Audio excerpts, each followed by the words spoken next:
mo fi wákàtí mo fi ṣàdúrà fún gbogbo àwọn tí Ọlọ́run fi sípò tí wọ́n ń jà fún Yoruba Nation.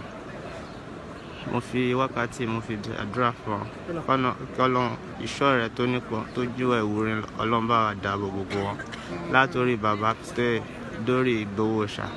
Wọ́lá ìfẹ́ tí mo ní sí Ìgbòho iná mi mú wọn rí omi rí wọn rí o bọ́ kò sí bí ọ̀tá ṣe lè pọ̀ tó lórí wọn. Àwọn Ọlọ́run máa borí. Ìwọ Ọlọ́run wọ́lá ọ̀rọ̀ kan ṣo tí máa yìí máa ń sọ tó yẹ pé ó máa ń dá mi lọ́rùn pé Ọlọ́run ló lẹ̀mí mi. Wọ́lá pé ìwọ náà ló lẹ̀mí wọn. Mo fi títóbi rẹ̀ mo fi bẹ̀wọ̀ Ọlọ́run.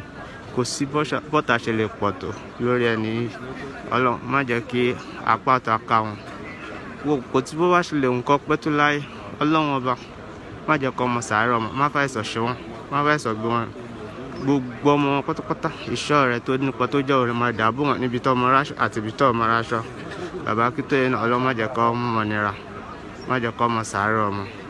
Yoruba Nation láìpẹ́ yìí Ọlọ́run fún wa gbà kò gbọ́n wa kúrò nílẹ̀ Nàìjíríà kí a gba Yoruba Nation tiwa náà. Mr. Koiki náà ẹ̀yin kò sí ọjọ́ kan tí mi bá ti gbọ́ program mi báyìí èmi ò mọ́ lè sùn.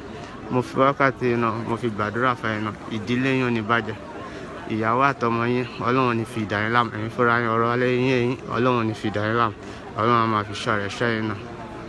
La hawla wala quwwata illa billahi al-ali.